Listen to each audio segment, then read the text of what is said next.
The next quilt block we're going to do in our holiday DIY Winter Quilt Along is the National Ugly Christmas Sweater. Now, it doesn't necessarily have to be ugly, but this is a time when you want to grab all of your strips that you cut, all of your scrap strips of fabric. And if you don't, I'm going to be giving you measurements to where you can make this Christmas sweater. Now, there are many different patterns, and we are going to kind of make our own and use other ones I have seen as our inspiration and guide. This is the idea.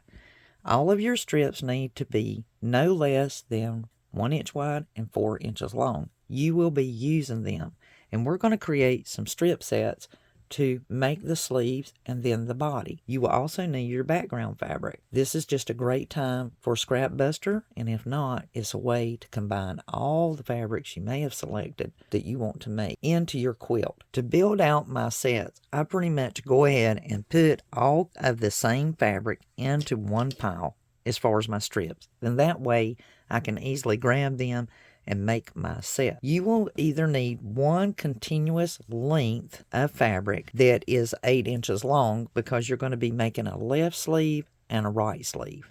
In order for our left sleeve and our right sleeve to come out somewhat right, we need to match our strip sets in their sizes. So I'm going to go with 4.5 inches long, and I'm going to select 2 strips that are 1 inch wide and 2 strips that are 1.5 inches wide. And the same down here for the other sleeve. If you want to do them all the same color, that is okay. I'm going to make my left sleeve and my right sleeve different colors because it's my ugly Christmas sweater, and you can make it the way you want. However, just bear in mind that if you do your strips 1 inch or 1.5 inch, you need to have the same amount in the first set as you do in the second set. I will sew all of these together, and then I can cut it down. It doesn't matter what order they're in. You can have the 1.5s next to each other, the 1 inches next to each other. You build it out the way that you want to. The idea is you want 4 strips, and they need to match in height. So now I have my set sewn together.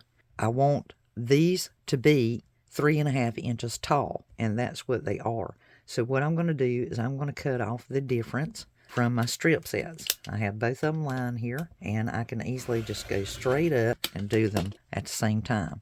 Now you can save these pieces, and you could even undo the stitches if you needed them for another project. Now we have our strip sets.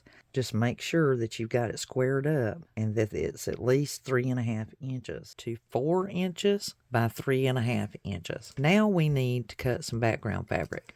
We're going to need 4 2.5 inch squares, and what we're going to do with these is snowball these and make it at an angle so they truly look like sleeves. Now there's a certain way you have to sew these in order for it to come out right, because one of these sleeves is going to be your left sleeve and the other one's going to be the right sleeve. If you are using the same fabric to make both of your strip sets, that's wonderful too. Now this is what we've got to do. We've got to do these one at a time in order for it to come out right. What we need to do is on one of the strip sets, we are going to sew an angle from the upper right to the lower left. And I'm just drawing a line. You can use your friction ink pen or any ink pen to mark that line. This one is an erasable friction ink pen. The heat from an iron will actually take off the ink. So you can buy these in any of your office supply departments of any store, and drugstores included. The opposite set, we are going to sew a square the opposite direction from the upper left to the lower right, and we're going to place it on the right side of the fabric. So this one, you notice, is on the left side, and this one is on the right side. And it's important that we lay these out and do them one at a time because the fabrics will overlap. So we want to take our 1/2 inch measurement on our ruler, and we're going to lay it on that drawn line, and we're going to draw another line. And what we're doing here is we're creating us a bonus of a small, as we have in previous ones. So you'll get this little mini half square triangle. And that's what we'll do, is while we're at the sewing machine, we can go ahead and achieve that. So once again, I'm going to lay my 1/2 inch measurement over, because we need a 1/4 inch seam allowance. And then on the other little half square, we also need a 1/4 inch seam allowance. And now we can draw directly on the fabric, and when we get to the sewing machine, sew directly on those lines. So now that I've got these sewn on, we're going to take our ruler again. This time we're going to use our 1/4 of an inch measurement, and we're going to lay it directly on the actual sewn line, and we're going to cut off that little square. And we will iron these back. We'll press them open. Once again, lay that 1/4 of an inch marking on the actual sewn line and cut off the little square. So let's go to the ironing board and press these open. So here we have our angles already on, and this is looking good. Here's our little mini squares. We can put those aside and use them for another project. Now, looking at our pieces here, as we sewn them correctly, yes, we have, because remember, one is going to be the left sleeve and one is going to be the right sleeve. So now you can kind of see how it's taken form. And that makes it easy to put this square on for you so that you don't get confused. So this is what we're going to do. We're going to lay another 2.5 inch square of our background fabric in the left corner and one in the right corner. And now you can see how it's coming together. Once again, we're going to take our pen and we are going to draw a line from corner to corner. And this really truly speeds things up, and it sure makes it helpful when we're at the sewing machine. And I'm going to go 1/2 inch over and mark another line so that I can get my little mini square. And I'm going to do the same to this one. I'm going to draw a line from corner to corner.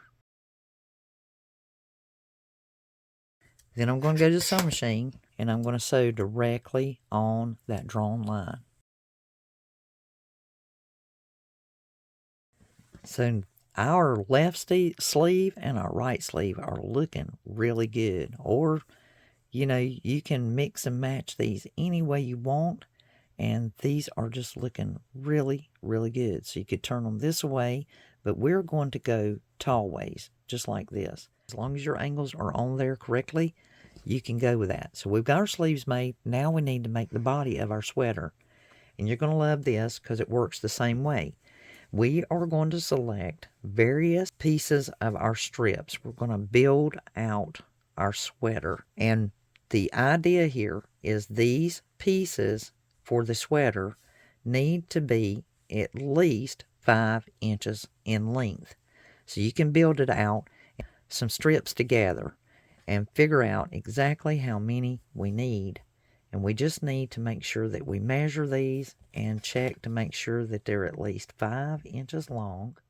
So if you're running into what I am, where you've got all these different pieces of fabric, you kind of want to use them all, then bear in mind that every time you attach 2 pieces together, you're going to discount 1/2 inch. So if you're going for 6 inches in height, just know that every time you sew a seam together, reduce it by 1/2 inch, and then you'll get taller and taller. So once I ironed and pressed this open and trimmed off that black, I found that I'm actually right in a good area. It is hitting at 7.5 inches, and I think that's going to serve me really well. Basically, trim this down, square that up before I go any further so that my measurements for my background fabric are not off. They are where they're supposed to be.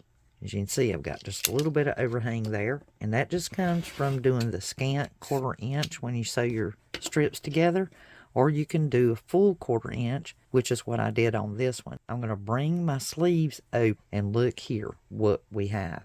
Look how neat this looks. That just looks in direct proportion. What's grand about this is we'll have to put a neck on it. We are going to do a 3.5 inch section for the neck of our sweater. If we use our cutting mat here and we count down, and you can use your ruler, whichever is best for you, we need 4 more inches plus 1/2 inch seam allowance. So this piece we need to cut here of background fabric needs to be 4 inches wide by 4.5 inches long. We need 2 pieces, one for the right side and one for the left side. So here is my background pieces. These are 4 inches wide by 4.5 inches long. And all I have to do now is go to the sewing machine, put these right sides together, and sew this one right sides together, and sew. So you know what our next step is. We're going to sew this one to the right side, and then we're going to sew this one to the left side. So let's press this back and see what we've got. Our holiday DIY ugly Christmas sweater is quite beautiful and looking absolutely charming. And this landed exactly where I truly desired it, and I didn't even plan it that way. That just kind of naturally happened. And that's the wonderful thing about quilting. You'll have these gentle little surprises. And even the black, the way that black turned out at the top, I love it. That was not even planned. I just sewed those strips together and seen what was going to happen. All right, so now we need to create our neck of our sweater. The distance that we have of all this sewn together before we square it up is at the 11.5 inch mark as far as width. So I've selected my piece that's going to be my neck, and I have my background fabrics. So all we're going to do is we are going to sew one piece of background fabric to each side, and then press open. So now that I have my neck piece on and my background fabrics, I am basically going to sew this to the top, and then we can square it up and trim off anything extra. I did cut my background pieces off of a square, so I have a little bit extra overhang, and I am just centering that, and I have my markings on my mat up here. I know that's 5 inches. And so therefore I know that these seams need to be lined up with the little markings up here. So if you are trying to center yours, just line up the seams. There's your 5 inches, 5 inches. And then this piece is 3.5. So we can already see that it's 3.5. We know that that's going to be a 1/2 inch bearing if we've got it turned over backwards on each side. And when we put this on we can line up the pieces of that cut piece on the same inside markings there, and that way we know it is centered. It may not look centered, but it is centered. And now if we want to keep that from going anywhere, we can pin it and transport it to the machine. If you want to check yourself, just lean it back and you can easily see it is in the center. So let's press it open and see what we've got. That is absolutely gorgeous. I am so pleased. I love my sweater, and I would wear this if I had one. So this is my Christmas sweater, and I know that you guys are going to enjoy it.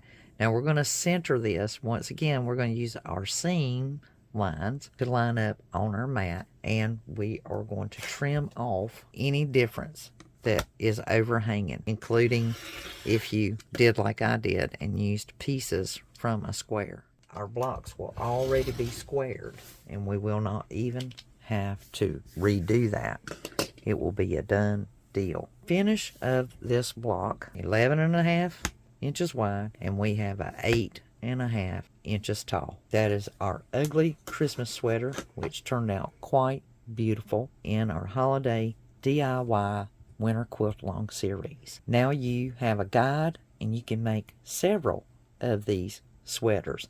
Or maybe you want to do an entire quilt just with sweaters in it.